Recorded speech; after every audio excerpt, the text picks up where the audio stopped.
Eurocaines, je m'occupe de la programmation du Festival des Eurocaines. Bonjour, je suis Jean-Paul Roland, je suis le directeur. Comment se passent les bookings? En fait, si tu veux, au niveau du booking, effectivement, il y a beaucoup de propositions, d'offres. Malheureusement, un week-end comme celui des Eurocaines, par exemple, tu as peut-être, je sais pas, une quinzaine de festivals majeurs. Donc forcément, les enchères montent, les enchères grimpent. Donc la musique aussi, elle s'est mondialisée. L'offre aussi, elle est devenue multiple, quoi. La programmation, ça se fait en discutant beaucoup, réellement, parce qu'on a envie vraiment de proposer quelque chose qui nous ressemble. Cette programmation, elle ne se fait pas mécaniquement. Elle se fait aussi, effectivement, avec des influx extérieurs. Donc les derniers endroits, finalement, on va dire un peu de découverte, ça reste les festivals. Donc c'est ça notre mission. Notre mission, c'est qu'effectivement...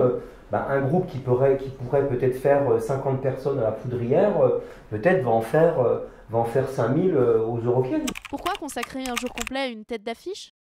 Si on prend l'exemple par exemple d'Indochine l'année dernière, si on avait dû le faire dans une journée normale, techniquement c'était impossible. De plus, ce type de groupe maintenant, ils ont tendance à vampiriser un peu une journée aussi. C'est-à-dire que les fans vont venir voir ça, et je suis pas sûr après que ça brasse vraiment sur les autres scènes. Pouvez-vous nous raconter des anecdotes du festival?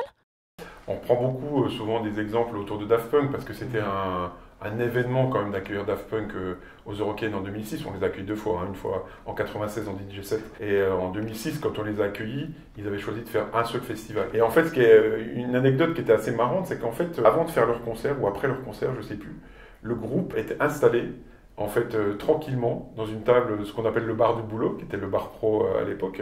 Et voilà, ils étaient installés sans les casques, tranquillement avec toute leur équipe, etc. Et en fait, personne ne les a remarqués. Il y a quand même pas mal de gens qui viennent aux Eurocaines, qui sont effectivement des stars, mais qui ne montent pas sur scène. Moi, je pense effectivement, il y a Johnny Depp qui est venu, Beyoncé qui est venu, Ben Harper là, qui joue au foot et tout ça. Enfin, il y a eu plein de... Et Jeff Buckley là, qui buvait des coups devant le concert de Page & Plant. Enfin bon, il y a toujours des trucs. Les Motorhead aussi, super cool, là, en robe de chambre. C'est sexy au milieu du pogo, devant les Chemical Brothers. Ouais.